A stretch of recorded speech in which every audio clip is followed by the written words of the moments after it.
Okay, now that the boat is warmed up, we're ready to go out. And what you do is bring it back into neutral, release that red catch. It's the only way to be able to move the throttle. I'm going to throw her into reverse. We're going to go backwards. Now, the bimini may rub up against the metal rafter of the boathouse. That's just the way it is. Don't worry about that. The more people and the more weight in the boat, the less it rubs up against it. But here we go.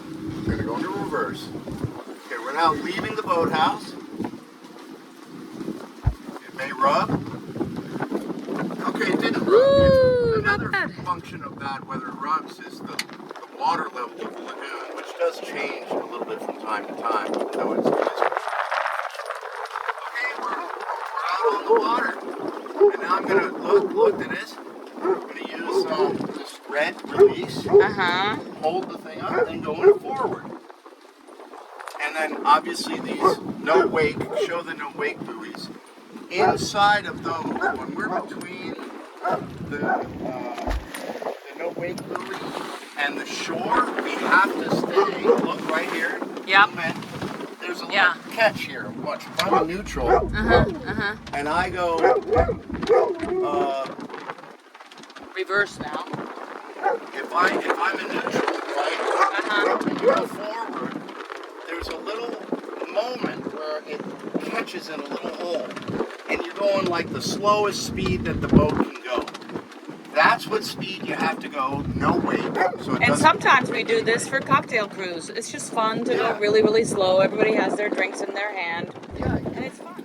Okay, so the only really important thing when you're out in the boat, other than having fun and all that, is there's really two things.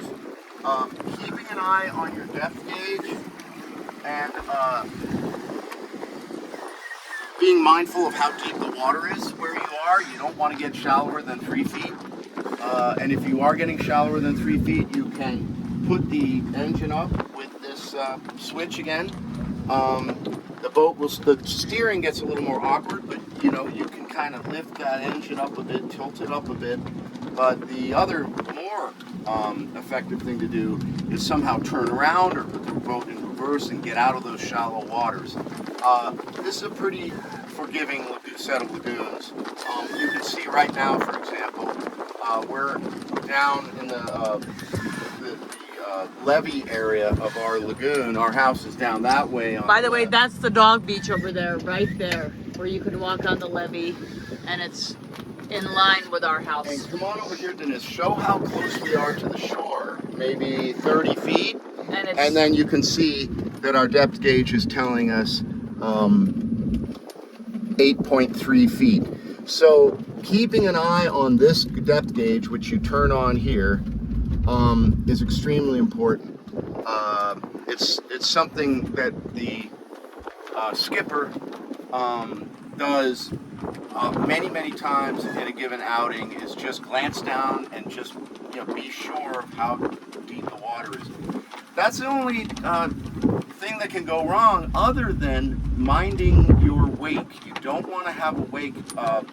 So you want to go to this détente here. It's like you go forward with the throttle, and there's a little spot where it sort of stops. That's the slowest that the boat can go, and it doesn't put up a wake. If you look behind us, there's no wake. So we don't want to wake when we're most places in the lagoon system. All the different lagoons and passageways between the lagoons. There are only a few places where you can have a wake, and one of them is the main lagoon before our house, and people water ski, as you'll see, in front of our house. But they have to stay outside of the white buoys. And if you're inside the white buoy, and if you're between the white buoy and the shore, you have to be going this speed. That can be a very serious thing. People can get really annoyed and take pictures of your boat and report you and all this stuff.